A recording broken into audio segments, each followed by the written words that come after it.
voy a pedir que me acompañen con una pequeña oración para que encomendemos esto en las manos de Dios.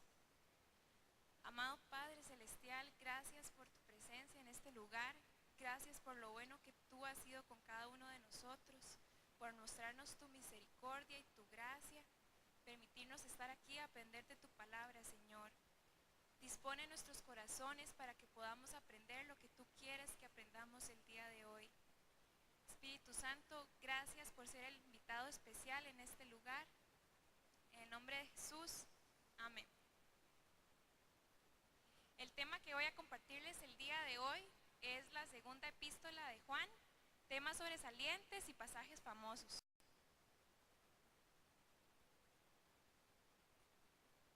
Si quieren me pasan la diapositiva.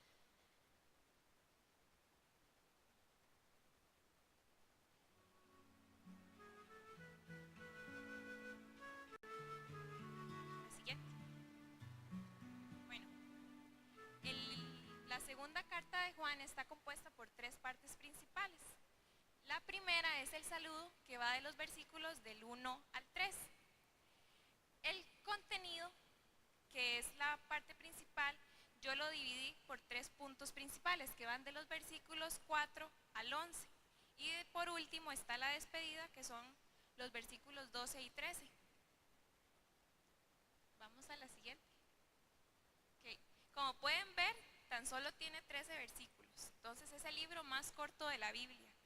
Pero hermanos, no menospreciemos que sea el libro más corto, porque verdaderamente está lleno de un mensaje práctico para cada uno de nosotros.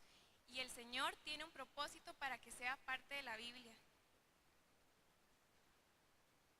Vamos con la siguiente. Desde el principio, desde la iglesia primitiva, se aceptó que el autor de esta carta es el apóstol Juan, que la mayoría de nosotros conocemos como el discípulo amado. Él escribió esta carta cuando ya estaba de una edad avanzada. Él mismo se refiere como el anciano. Y en esta carta podemos ver la gran autoridad y madurez que ya tiene por todos los años de experiencia en el ministerio. Transmite a la iglesia una autoridad y madurez que verdaderamente muestra que era un fiel discípulo de Jesucristo. Podemos concluir que esta carta fue escrita durante la época del 85 al 95 años después de Cristo. Y esta carta trata temas como el amor al prójimo y el amor al evangelio. Es por eso que podemos concluir que el tema principal de esta carta es el amor. Veamos la siguiente diapositiva, que tiene un cuadro resumen de lo que acabamos de ver. Entonces, como dije, el autor es Juan.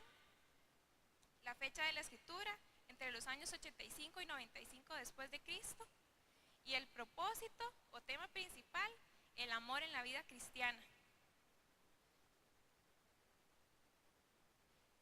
El tipo de carta que es segunda de Juan, bueno, es una de las cartas que tiene una aproximación más cercana a las cartas convencionales de la época grecorromana, ya que está dirigida a una o varias personas en específico. Hay muchas cartas que son dirigidas a una iglesia, a un pueblo, pero la carta de segunda de Juan tiene un destinatario específico. Es por eso que cae dentro de esta categoría. Entonces veamos, ¿a quién está destinada esta carta?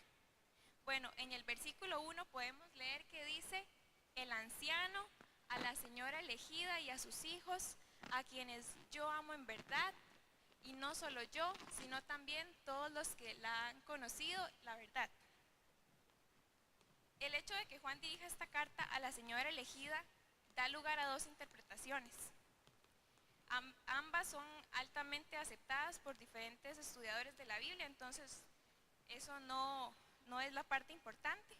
La primera teoría establece que la señora elegida es una señora que se llamaba elegida y que está dirigida a ella y a sus hijos. La segunda teoría establece que la señora elegida es más bien una metáfora y que se está dirigiendo a una iglesia de las que apoyaba Juan y que sus hijos corresponden a los miembros de esta iglesia. Como les dije antes, ese no es el tema principal, pero podemos ver en la versión Dios habla hoy que está en la siguiente diapositiva, cómo se refiere en la versión Dios habla hoy de una vez a la comunidad escogida. Lo que debemos de tener convicción, hermanos, no es a quién fue dirigida específicamente la carta, ya que es dirigida a la iglesia de Dios, que somos nosotros el día de hoy. Podemos tener la convicción de que esta carta fue inspirada por Dios, tiene un mensaje para nosotros, lo tuvo hace 1000 años, lo sigue teniendo el día de hoy. Lo que sí sabemos es que Juan tenía un gran amor por estas personas. Lo vemos en el versículo 3, que está en la siguiente diapositiva, donde él los saluda de esta forma: sea con vosotros gracia, misericordia y paz de Dios Padre y del Señor Jesucristo, del Hijo del Padre, en verdad y en amor. En su comentario bíblico, el pastor John MacArthur destaca algo muy bonito de este versículo. Él dice que verdaderamente Dios tiene un propósito en cada palabra de este versículo, ya que el orden en que menciona las palabras gracia, misericordia y paz tiene la intención de mostrar la iniciativa que Dios tiene para con nosotros, la humanidad, en las que primero nos muestra su gracia y misericordia para así poder darnos como regalo maravilloso esa paz que sobrepasa todo entendimiento, que no es como la que el mundo da. Entonces, podemos reflexionar, hermanos, que aún en versículos como el saludo, cada palabra que está ahí tiene un propósito para nosotros y puede edificarnos. Ahora sí, ya vamos a entrar en los 4 puntos principales del contenido de la carta. El primer punto de ellos yo lo titulé permanencia en la fe. Y empecemos con el versículo 4, que dice de la siguiente forma: mucho me regocijé porque he hallado a algunos de tus hijos andando en la verdad, conforme al mandamiento que recibimos del Padre. Entonces, yo les pregunto, hermanos, ¿a qué verdad se refiere Juan cuando está hablando en este versículo? ¿Qué creen ustedes que es esta verdad?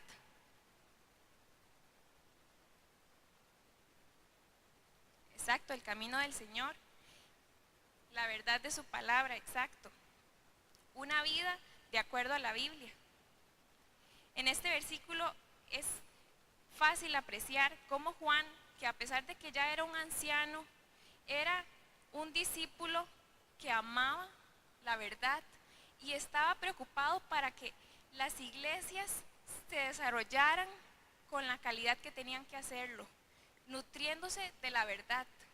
Él se preocupaba porque cada miembro, porque mira que él está consciente de cada miembro que está caminando en la verdad. No eran solo las personas en general, sino cada persona en específico la que él estaba pendiente que caminara en la verdad. Entonces yo les pregunto, hermanos, ¿cómo permanecemos nosotros en la verdad?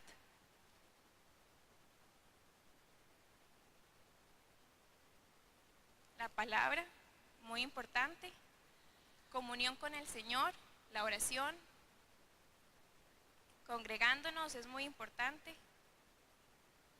Y yo les pregunto, ¿será que permanecer significa solo mientras las cosas están bien para nosotros?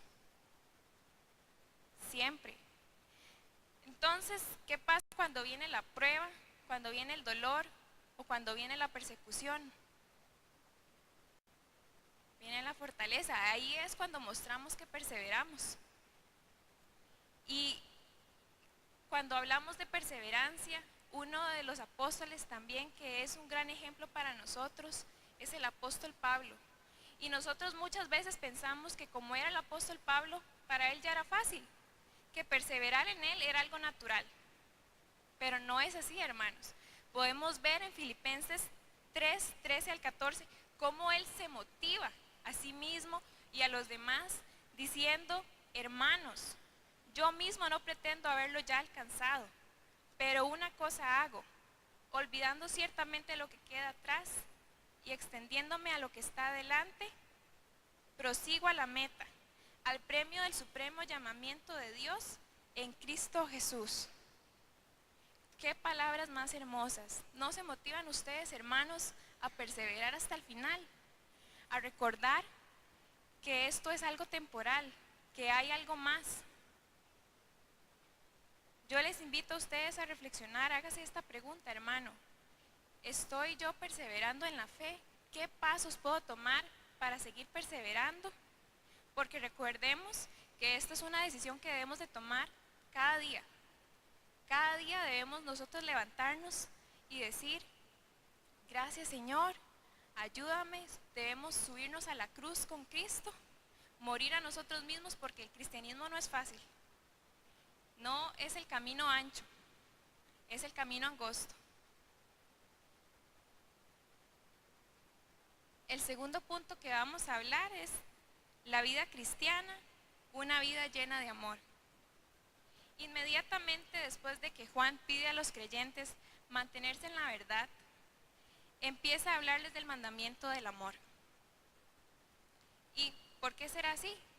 Bueno, para que una persona sea hija de Dios debe tener la fe salvadora que lo lleva a reconocer que Cristo murió por nosotros, que Él pagó por nuestros pecados, ¿verdad? A partir de ese momento empezamos a caminar en verdad. Y una vez que empezamos a caminar en la verdad, no podemos ser iguales. Debe haber un cambio grande en nuestras vidas. Debemos de mostrar el fruto del Espíritu Santo en nuestras vidas. Y la manifestación más grande de ese fruto es el amor. Y muchos podemos pensar, en la Biblia se habla del amor desde el inicio. Entonces, ¿por qué Juan está hablando del amor? Bueno, Juan estaba consciente de la necesidad de hablar del amor. Él quería dar un énfasis especial de las enseñanzas que nos había dado nuestro excelente Maestro Jesús y recordarnos por medio del versículo 5, ahora, queridos hermanos, les ruego que nos amemos los unos a los otros. Esto que les escribo no es un mandamiento nuevo, sino el mismo que recibimos desde el principio. Sabemos que no es algo nuevo.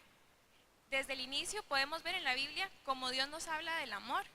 Primero, de cómo nos habla del amor que Dios mostró a la humanidad, o sea, a nosotros.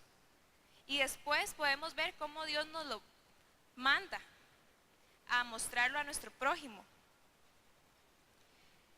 Juan no quiere mostrar esto de manera superficial, sino que se toma el detalle de explicarlas, de ir a fondo, de ver qué es lo que significa ese amor en nuestras vidas, cómo debe verse reflejado.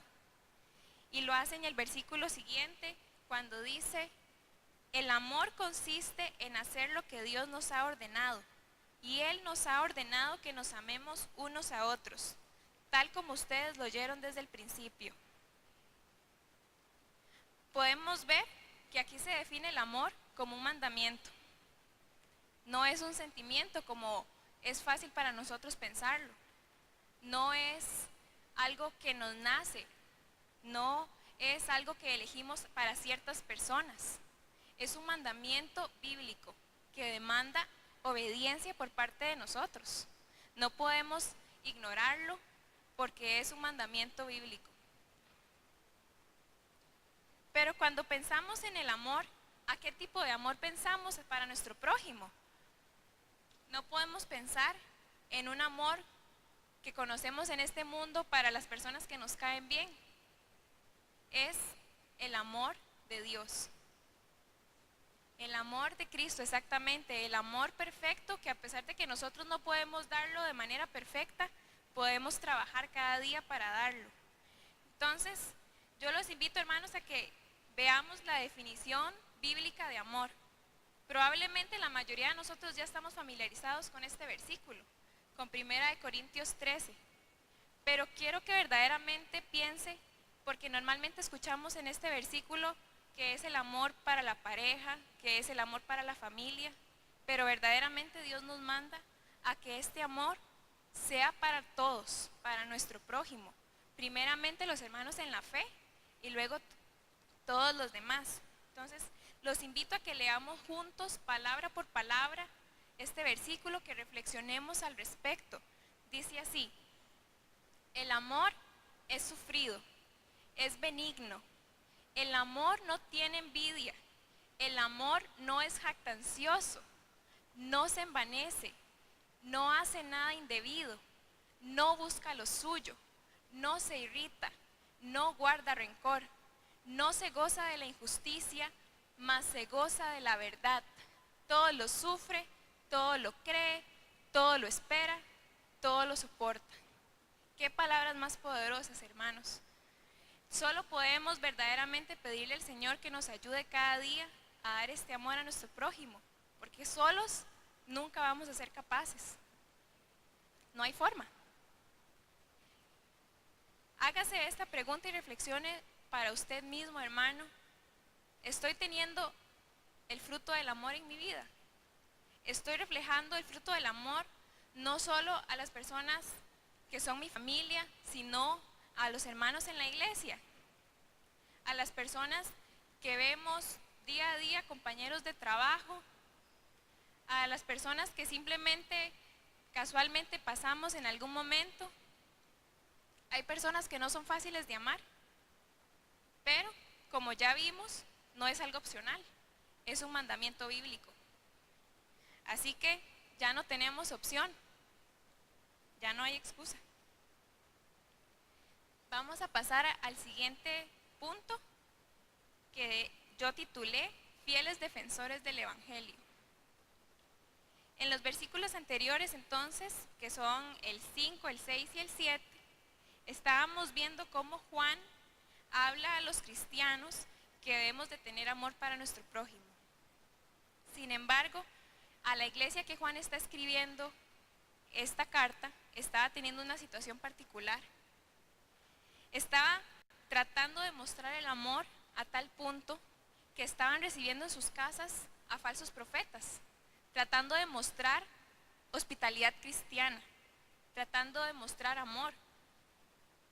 Pero esto no es cumplir la voluntad de Dios. Desde el principio han existido falsos profetas cuyo propósito es lograr que los hijos de Dios sean engañados. El primer falso profeta, Satanás, que trata de engañarnos. Sabemos que él vino a robar, a matar, a destruir, a mentir. Y así todos los falsos profetas que vengan. Juan, como un fiel defensor de la doctrina verdadera, ve necesario advertir a la iglesia a estar atentos ante todos estos engañadores o falsos maestros.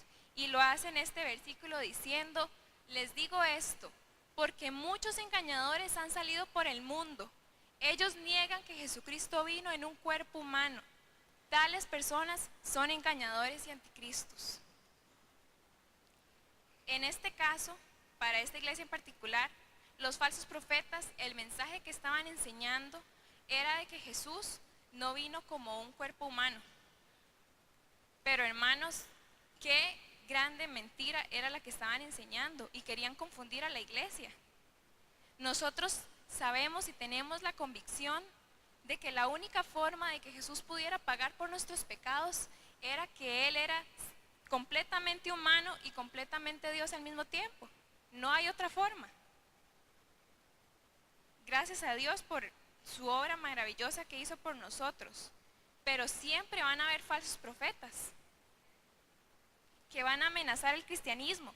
Y este tema no es un tema que solo Juan toca, sino que está en varios pasajes de la Biblia, como Marcos 13, 22 al 23, Primera de Timoteo 4, del 1 al 4, Segunda de Pedro 2:1. En primera carta de Juan también se trata, y estoy segura que en otros pasajes también, porque verdaderamente es un tema que la Biblia nos advierte. Debemos estar nosotros pendientes y ser radicales en este tema. Juan era radical en este tema, y es por eso que en los siguientes 2 versículos les habla a la iglesia sobre cómo deben rechazar completamente estas falsas doctrinas y estos falsos profetas. Y les dice así: si alguno va a visitarlos a ustedes y no lleva esta enseñanza, es decir, la enseñanza de verdad, no lo reciban en casa, ni lo saluden, porque quien lo salude se hará cómplice de sus malas acciones. Esto es una palabra muy fuerte. Les está diciendo, no tengan nada que ver con estas personas. Ahora, yo les hago una aclaración. Aquí Juan no le está diciendo, no le hablen a las personas que no son cristianas. No. Él lo que está diciendo es, no podemos ser parte de las personas que trabajan activamente para la destrucción del evangelio. Nosotros no podemos ser parte de esos movimientos que lo que buscan es la destrucción, que buscan a desacreditar la palabra de Dios. Y entonces yo les pregunto, hermanos, ¿ustedes creen que ese tema aplica hoy día para nosotros? ¿Ustedes creen que ya no existen falsos profetas ni doctrinas? Yo creo fuertemente que hoy y cada vez más existe la presión social de abandonar la verdad de las Sagradas Escrituras. Tachan la Biblia como un libro discriminatorio, que ya está pasado de moda, que no sabe cómo son las cosas ni que sabe de derechos humanos. Pero, ¿qué vamos a hacer nosotros al respecto? ¿Vamos a quedarnos solamente como espectadores y ver todo esto que está pasando hoy día? Yo les digo, hermanos, que Juan advierte sobre las consecuencias para quienes no rechazan estas falsas doctrinas. Y ser un espectador simplemente es no hacer nada. Es ser parte de estos movimientos, porque estamos ayudando a la destrucción del evangelio.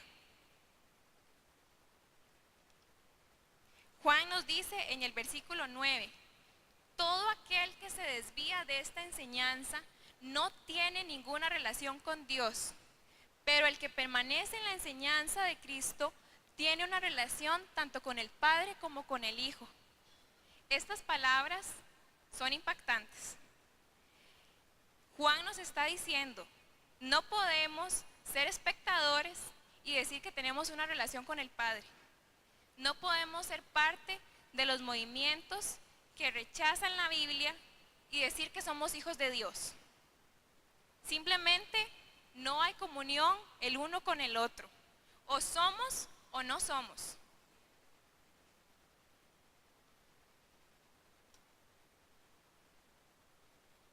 Entonces, hermanos, yo les invito a que reflexionemos al respecto. Hágase usted una pregunta. ¿Estoy siendo espectador al ver cómo estos movimientos actuales rechazan? Y no solo rechazan, sino que destruyen la palabra de Dios. ¿Qué acciones voy a tomar en mi vida para no solo ser un espectador, sino ser activo defensor del Evangelio de Cristo? Y pensar qué consecuencias hay para quienes no hacen nada. ¿Somos hijos de Dios? ¿Tenemos relación con el Padre y con Jesús? Son temas muy fuertes, hermanos.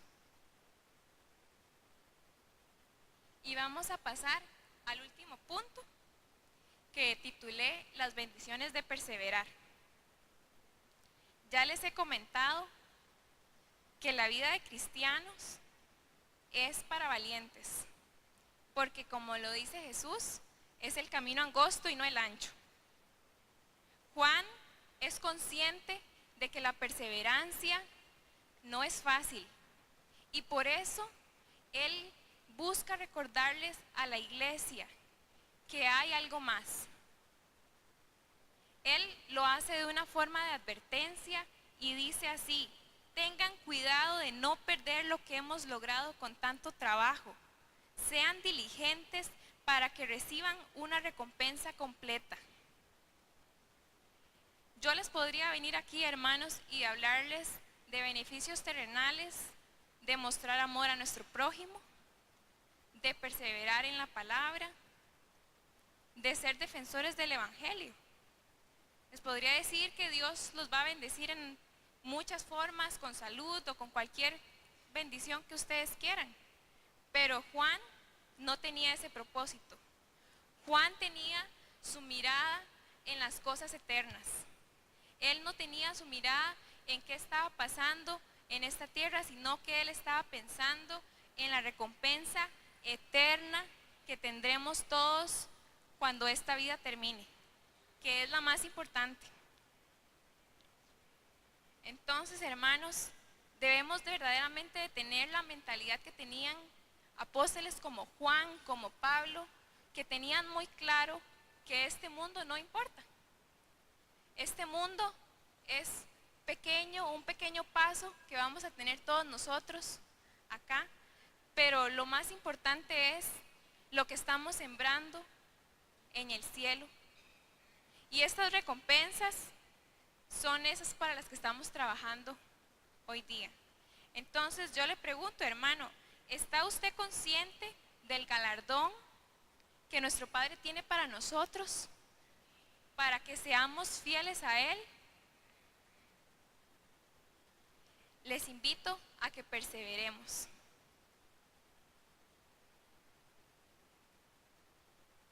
Y para concluir, hermanos, quiero recordarles que la segunda carta de Juan, a pesar de ser el libro más corto de la Biblia, tiene una gran cantidad de mensajes prácticos que podemos aplicar la iglesia de hoy. Los invito a que recordemos que el amar al prójimo es un mandamiento, no es opcional, no es un sentimiento, verdaderamente es un mandamiento que demanda nuestra obediencia. Y que debemos ser fieles defensores de la doctrina sana de la palabra de Dios. No es posible ser espectador, no es posible no hacer nada. Debemos de tomar una parte activa en esta defensa y que existen consecuencias graves y eternas para aquellos que apoyan las falsas doctrinas.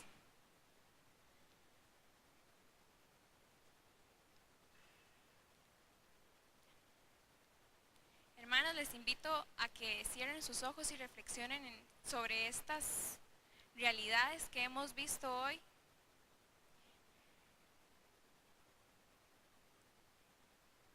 Piense usted, ¿estoy trabajando para ese galardón que el Señor tiene para sus hijos? ¿Tengo mi mirada en la vida terrenal o tengo mi mirada en lo eterno, en ese galardón que el Señor tiene para nosotros?